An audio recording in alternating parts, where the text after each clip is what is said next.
Let's be honest, the new Republican House is going to cause this country a lot of problems. But the biggest crisis right off the top is going to be raising the debt ceiling, because Kevin McCarthy made a private agreement with the Freedom Caucus in order to secure their votes for his leadership. He promised them that there would be no vote to lift the debt ceiling without the Biden administration agreeing to major spending cuts, which, to be clear, is going to be a complete non-starter for the White House and the Democratic Senate because the spending has already been approved by Congress. These are done deals, and threatening to hold the government and the world economy hostage until you get a different deal rather than what's already been agreed to sets a terrible precedent and is working in entirely bad faith. The term raising the debt ceiling is confusing because it implies we want to spend more money when actually we're just agreeing to pay the bills we've already rung up. Like any of us, governments have to borrow money when they spend more than they receive. They do this by issuing bonds, which are basically IOUs for the money to be repaid. Government debt is the total sum of borrowed money. The debt ceiling, which FYI most countries don't have, was established more than 100 years ago when Congress passed a law to allow the country's debt to roll over without needing additional congressional approval every time. It was done so that then President Woodrow Wilson could have access to the money he needed to fight World War I without having to wait for lawmakers to meet and debate and vote on whether he could have the money. You have to remember that in 1917, the primary form of transportation was train, so it would take a long time for Congress to get together. They weren't flying places or sending emails or chatting on the phone. This was like snail mail Model T Ford days. And when you're fighting a war, time is of the essence. So Congress created a way for the president and his party to borrow money without requiring congressional approval. But they put a limit on how much money could be borrowed, so they weren't just giving the president a blank check. The debt ceiling is that limit. Raising the debt ceiling means passing a law to raise the current limit the Treasury Department can borrow to pay its bills. Again, bills for things that have already been approved. Without raising the debt ceiling, America will run out of money. And if we run out of money, we default on our loans. And just like a regular person, if we default on our loans, we trash our credit standing, which would cause the markets to destabilize. And if the American market destabilizes, it has a ricochet effect on the global markets, potentially putting the entire world economy at risk. Not to mention that millions of people are employed by the federal government. If we run out of money, none of these people can get paid, and they lose their livelihoods overnight. So if we don't vote to raise the debt ceiling, to borrow money to take care of our bills, our Treasury Secretary Janet Yellen has said that even with extraordinary measures, things like temporarily not funding government retirement programs and nickel and diming things like that, she cannot guarantee that we will have enough money to make it past June without defaulting. Now, this is clearly a very serious problem, but it's also an entirely self-inflicted one, because Congress could just vote to remove the debt ceiling entirely and take this arbitrary limit off our borrowing.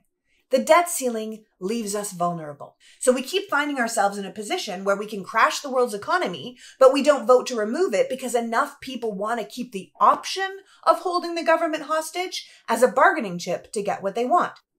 More specifically, the Republicans want to keep the option to hold the government hostage to get what they want. And that's not me just being a liberal saying that, that's the facts. We already had a debt ceiling crisis during the first year of Biden's presidency because the Republicans didn't want to pay for deals that were made under the Trump presidency now that Biden was left in charge. We had a major debt ceiling crisis during Obama's first term after George W. put an entire war on the government credit card and then the Republicans refused to pay for it when the Democrats got back in charge. Obama ended up having to make a ridiculous amount of concessions to his healthcare bill just to save the country from default. And here we are again.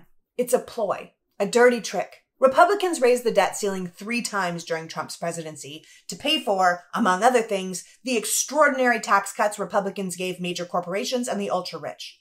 The Democrats hated that legislation, but they didn't hold the health of the American economy and its people hostage to try and get it repealed. They voted with the Republicans to pay for what Congress had agreed to pay for. Paying our debt shouldn't be up for debate. You don't play political games with the faith of America's credit. The Republicans are out here trying to argue that this is just about prioritization. One of their hypothetical proposals would have us picking and choosing what we decided to pay for. They are promising to protect Social Security and Medicare payments. Not the programs themselves, mind you. Those are 2 of the things they want Democrats to agree to cut, but the current payments that are being made. They've promised they will pay for VA benefits and the military, but they have left out millions of other things the government pays for every day, like Medicaid, food safety inspections, Border Patrol, Air Traffic Control, the Department of Justice, Homeland Security, school lunches. It just goes on and on and on. Like, I'm sure you'd be fine if we were paying congressional salaries, but all planes were grounded.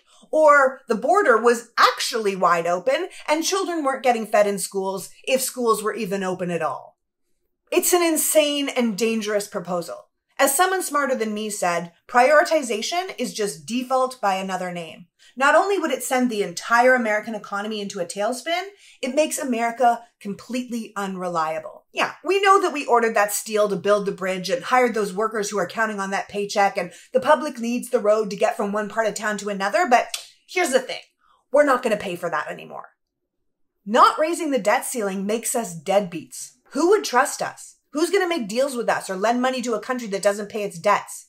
The Biden administration has been very clear that it's not going to negotiate over raising the debt ceiling because, honestly, it's a bit akin to negotiating with terrorists. The Republicans are basically saying, Congress agreed to pay for these things, but now that we're back in power, we would rather put a gun to the country's head and say we've changed our minds. If you don't do what we want you to do, we're going to shoot the country.